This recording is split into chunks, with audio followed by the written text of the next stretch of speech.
ఈ మార్వాడీలంతా కలిసి మన తెలుగు పిల్లగాన్ని కొట్టడం ఎంత ధైర్యం ఉండాలి మన తెలుగు పిల్లగాన్ని కొట్టడానికి, ఎన్ని గుండెలు ఉండాలి వాళ్ళకు. వాళ్ళు తిప్పి తిప్పి కొడితే 30,000 మంది లేరు హైదరాబాద్లో.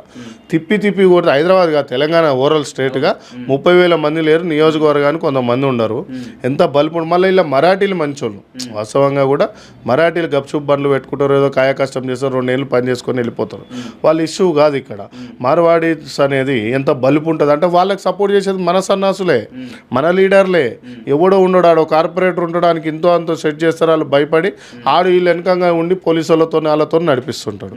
సో నేనేమంటున్నా అంటే ఈసారి ఉద్యమం వచ్చింది. మన తోటి పాలుడైన తెలుగుని మనం విడగొట్టుకున్నాం. ఆ రాష్ట్రం ఒకటికి ఉన్న రాష్ట్రాన్ని విడగొట్టుకొని మనం వద్రాబై మా రాష్ట్రం వేరు కావాలన్నాం. మీరెంత రాబోయి మాకు?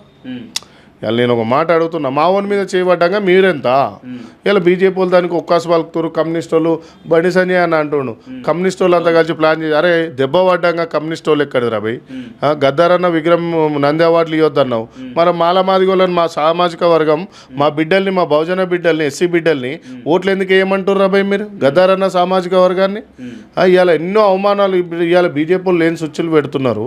ఇవాళ బీజేపీ వాళ్ళు పెట్టేదాన్ని చూస్తుంటే ఎంత బాధ అనిపిస్తుంది అంటే, మార్వాడలో ఓట్లు ఏమన్నా ఒక్కాసు వాళ్ళకి ఏది ఉంటే మీ చెప్పులు మీరు ఎట్లా మోసే అలవాటే ఉంది. నువ్వు మోసినావు కదా అమిత్ షా, అట్నే మోసేది ఉంటే అలా మోసుకోరి. మా తెలుగు వాళ్ళ మీద పడితే మాత్రం మేము తెలంగాణ వాళ్ళ మీద. ఇప్పుడు తమిళనాడు పోతే ఒక మాట ఉంది, తమిళ్ వస్తేనే ఇక్కడ మాట్లాడతారు, లేకుంటే గో బ్యాక్ అంటారు భాష రాకుంటే. ఇలా కన్నడ అట్నే, మలయాళం అట్నే. ఇవాళ ఏడికి పోయినా సౌత్ ఇండియాలో ఎక్కడ పోయినా, నీకు మహారాష్ట్రకు పోయినా ఇదే మార్వాడిస్తురు. తెలుగు మాట్లాడతారా మన భాష? మా తెలంగాణకు తెలుగు రాకుండా కాడ టోల్ గేట్ కాడ బోర్డు పెట్టాలి గవర్నమెంట్ నామ్స్, కేంద్ర గవర్నమెంట్ ఏమని తెలుగు సిక్కే జానారబే అని. ఇప్పుడు నార్త్ ఢిల్లీకి పోయినాం అనుకో, కానీ తెలుగు వస్తుంది, హిందీ మాట్లాడతాం కానీ భాష మన కాడికి వచ్చినప్పుడు మన తెలుగు మాట్లాడాలి కదా. వాడు తెలుగు మాట్లాడింది, తెలంగాణ మాట్లాడింది, 2 రాష్ట్రాల తెలుగు ప్రజలకు ఇబ్బంది అయితే బిడ్డ మేము 10-15 కోట్ల జనాభా ఉన్నాం. మీరెంతరా? మా చిన్న పోరాలు ఉత్సవం వస్తే ఇటు కొట్టుకోపోతారో తెలియదు. మా చిన్న పోరాలు డైపర్లు అనేది ఒక రోజు పక్కకి పెడితే చిన్న పోరాలు నా కొడుకు లాంటి ఏజ్ వాళ్ళు ఇట్లా ఉత్సవం వస్తే ఎటు కొట్టుకోపోతారా? మీ పాపులేషన్ ఎంత, మీరెంత, ఏ ఊర్లో పోయినా సరే బతుకురి. బతకనికి వచ్చినప్పుడు ఎక్కడైనా మనోళ్ళు పోతారు, వాళ్ళోళ్ళు వస్తారు, బతుకురి. బతకడంలో తప్పు లేదు మనం, కానీ దాడి చేయడం అనేది ఎంత దారుణం అంటే పాపం. ఇంకొకటి ఏంటంటే ఇదే బీసీ పోరాన్ని కొడితే ఒక్కటి కూడా రాలిగారు. ఎందుకంటే ఎస్సీలు చాలా గొప్పోళ్ళు, ఎస్సీ ఎస్టీలలో ఐక్యత ఉంది.